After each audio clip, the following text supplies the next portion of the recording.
मुंबई।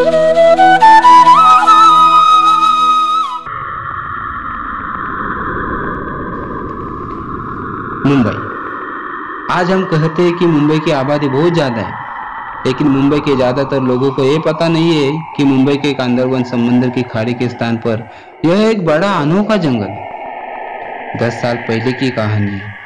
मैं पहली बार मुंबई आया था। मैंने सोचा मुंबई के कांदरवन जंगल में थोड़ा सफर कर लूं।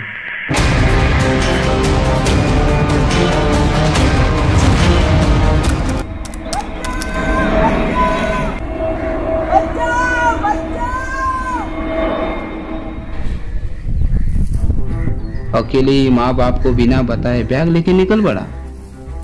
लेकिन कहा जाता है कि आप जितना जंगल के अंदर जाओगे उतना ही भटकते रहोगे और कोई दिशा समझ नहीं आएगी। सब दिशा एक हो जाएगी, कुछ समझ नहीं आएगा कि अपनी दिशा कौन सी है। इस तरह मैं मुंबई के कांदरवन जंगल में खो गया।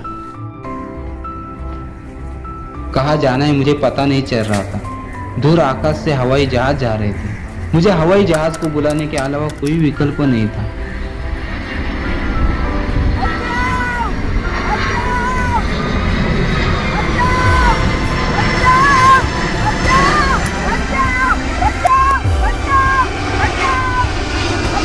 मैंने बहुत कोशिश किया लेकिन सब असमर्थ रहा। किसी का ध्यान नहीं पड़ रहा था। मेरा दिमाग काम नहीं कर रहा था। कोई भी दिख नहीं रहा था। मुझे लगा जैसा किसी ने मुझे यहाँ फेंक दिया।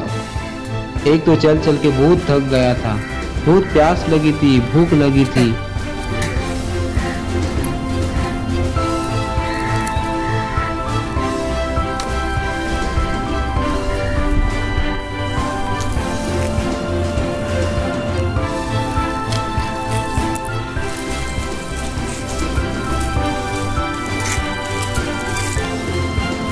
अंत में मैंने खाड़ी के बाजू से जाने का सोचा। जो रास्ता दिखे वही रास्ते से निकल पड़ा। रास्ता तो नहीं था, जैसे मैं आगे चल रहा था समझो वही रास्ता।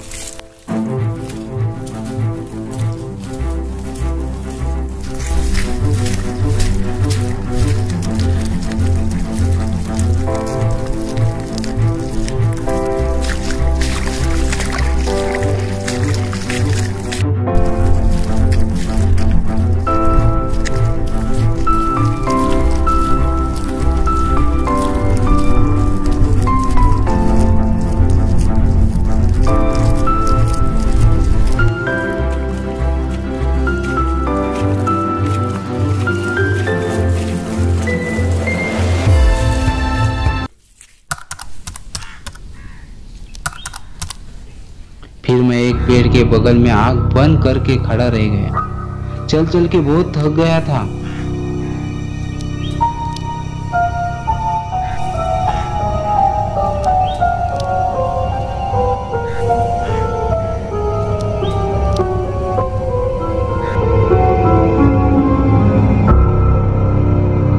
नींद भी आ रही थी। पंछियों की चहक भी सुनाई दे रही थी।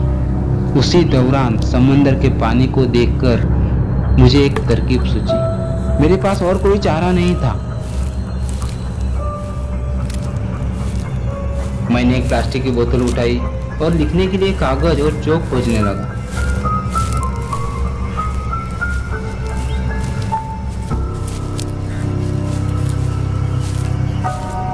लेकिन मुझे जंगल में कागज तो मिल गया, लेकिन चौक कैसे मिलेगा? फिर मैंने प्लास्टिक का कागज दिया।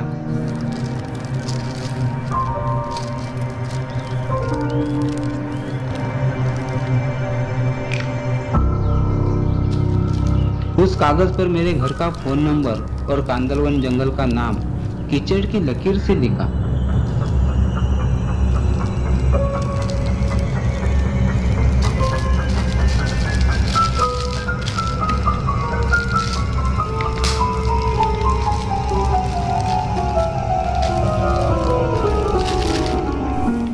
बोतल ढक्कन से बंद कर दी।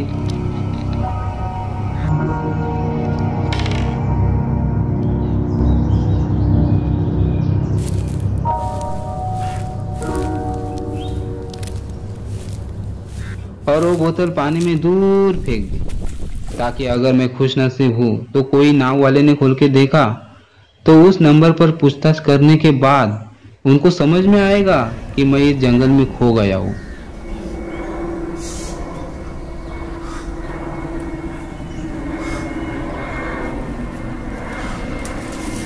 उसी समय एक और हवाई जहाज फिर आया।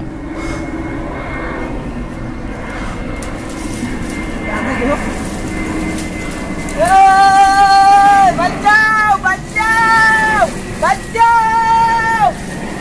लेकिन कोई ध्यान देने वाला नहीं था इतना नीचे।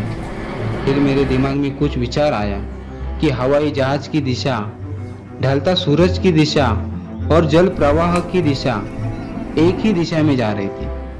अंतिम उपाय के रूप में मैंने उसी दिशा में जाने और उसी रास्ते पर चलते रहने का फैसला किया।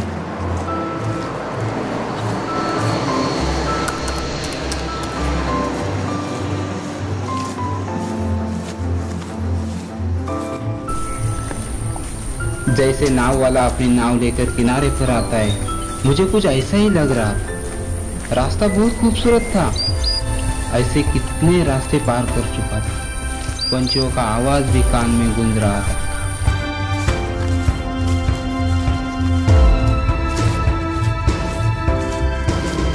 लेकिन उस रास्ते पर चलते समय मेरे दिमाग में अलग अलग बुरे विचार भी चल रहे थे।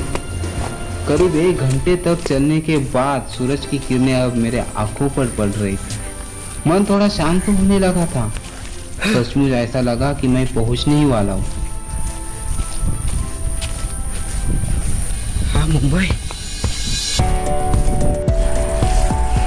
मुंबई की बड़ी बड़ी इमारतें, कंपनियां और पीछे से निकल रही सूरज की रोशनी मानो मुझे ही देख रही हो। वो शायद मुझे यह बताने की कोशिश कर रहा था कि तुम मेरी वजह से यहाँ तक आए हो और मैं कब पहुंचूंगा, ऐसा उसको लगातार लग रहा होगा शायद। मैं बहुत खुश हुआ। मैं इसे शब्दों में नहीं कह सकता। वास्तव में देवताओं ने मुझे एक अच्छा रास्ता दिखाया और वह मेरे साथ रहकर मुझे यहाँ ले आए। भगवान, आपका धन्यवाद जितना भी मानो उतना कम है।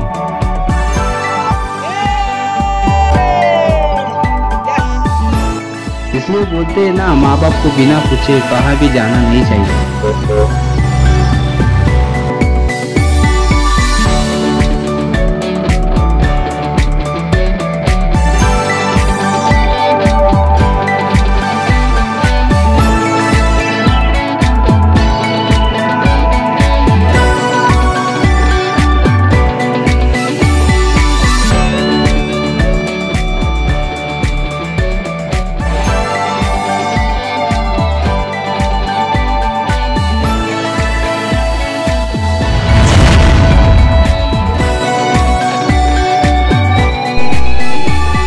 भगवान, मेरी एक प्रार्थना स्वीकार कर।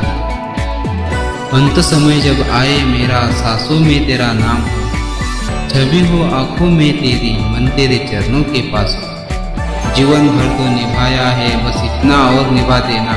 क्षमा कर सब पाप मेरे, तू अपने धाम बुला लेना, तू अपने धाम बुला लेना। जय सिया राम।